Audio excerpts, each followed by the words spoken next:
Mao na ni ang Bakaka Bridge no di sa Davao River. Apit na naman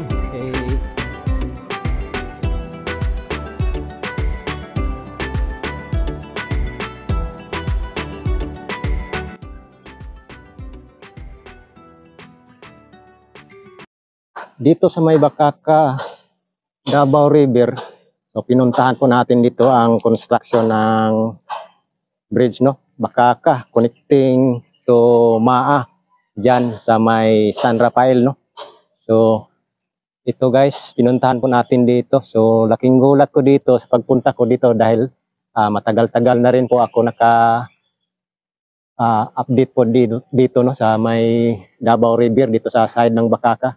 So sa ngayon, pagpunta ko rito, nakita ko po ang isang progress na naman dito. So magandang update ito dito no, kay pagpunta ko rito, ayan titingnan nyo, may nakalagay na mga girder no, halos kumpleto na po. So dito na side, sa gilid, so abutment na yan, papunta doon sa may Bakaka Road. So kulang na lang ng isang girder.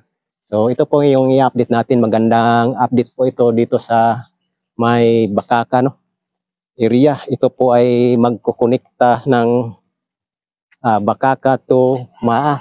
So dito update po natin dahil ang ikakabit na lang po nila dito na girder, isa na lang po. Ayan po. So ayan po, titingnan po natin. So nandyan po, isa na lang po ang ikakabit nila. So yan, magandang balita po ito dito sa may Bakaka construction no bridge. So dito sa may Davao River. So matagal-tagal na po kasi itong construction dito no. Ilang beses din tayo pabalik-balik dito.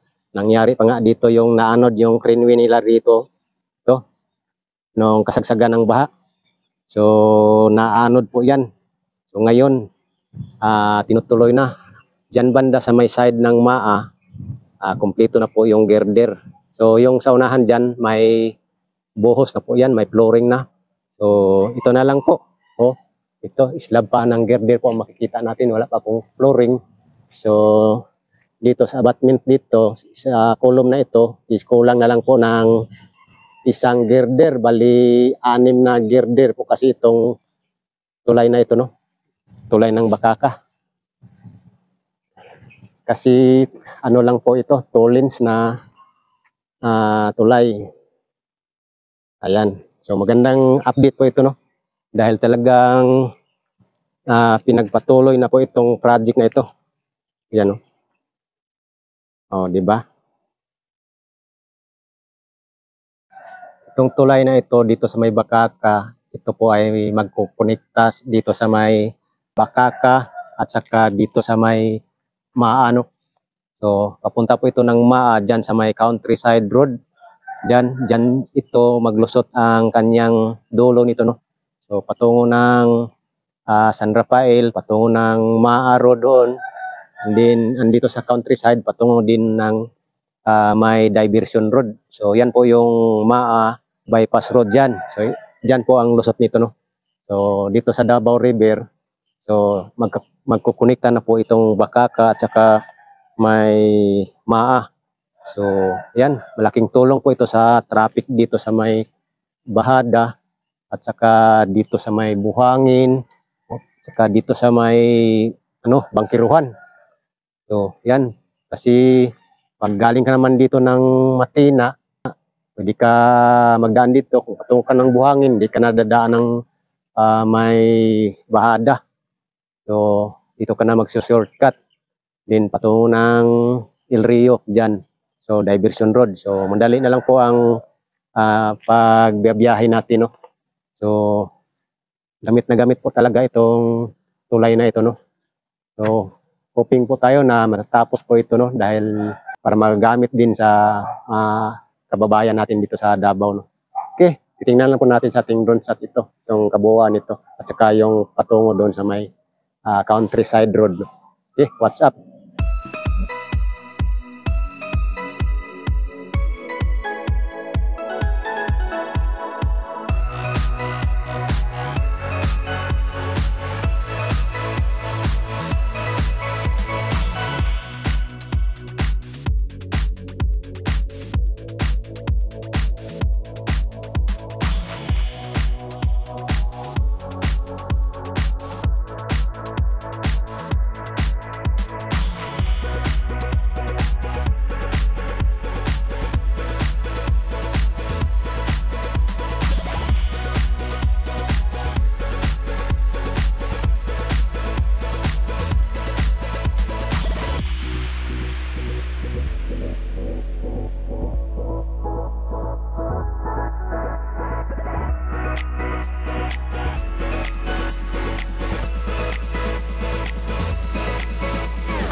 Ayan po guys, nakita na po natin ang update natin dito no sa may Bakaka Bridge Project. So ito na po, malaking ah, progress po ang pagpunta natin dito. So may improvement na. So may ano na dito no sa area ng tulay dito sa may Bakaka area. So magandang update po ito guys dahil na umpisahan na po. Talagang matatapos na po talaga itong project na ito no. So ito po ay magkukonekta ng Bakaka at saka dito sa may Maa area.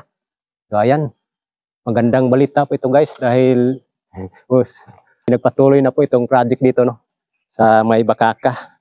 So pag matapos po ito guys, wala na pong kahirap-hirap, mabawasan na po ang traffic no sa downtown area dahil marami na pong mapagpilian na kung saan dadaan dito sa area ng Maa at saka Buhangin. So ayan, palusot-lusot lang itong daan na ito guys. So ayan po guys, yan lang po ang ating update dito sa may Bakaka Bridge Project no. So natutuwa po ako guys dahil sa pagpunta ko rito ngayon, sa pagbalik ko, may improvements na no. So ito, dito lang nung nakaraang vlog ko dito is wala pa po talaga itong girder dito. Doon lang ang girder. So sa ngayon, laking tuwa ko guys dahil sa pagpunta natin dito, may progress na. May maibigay ako ng update dito no sa may Bakaka. Okay, yan lang po guys ang ating ma-share ngayon sa ating update ngayong araw no. Talagang sana mabuo din itong tulay na ito. Kahit mahuli man lang yan ang mga road approach dyan, yung sa palabas ng Bakaka Road, so patungo ng Bahada, kahit mahuli man lang yan, at least naumpisa na itong bridge, dahil dito sa may Bakaka area kasi, itong marami po kasing madadaanan dito na mga kabahayan, no? So, isisettle po kasi yan sa city government, no? So, yan po, itong project pala ito guys, ay sa city government project lang po ito. Yan. Yan, sana sa pag ano ni dating Pangulong Duterte no. Ito na naman po ang tutukan ni Mayor Rodrigo Roa Duterte itong mga project natin dito sa Davao, itong mga local project no. Para makatulong po dito sa ating mga kababayan. So, yan lang po guys ang ating update at balikan lang po natin sa ibang araw ito dito no. Dahil inumpisa na po, yan, nakikita na po natin. Dalawang girder na lang po ang kulang dito, isa at saka dito sa gitna, isa sa gilid no. So yan, thank you so much guys, yan lang po. God bless, see you next update na naman guys, bye bye.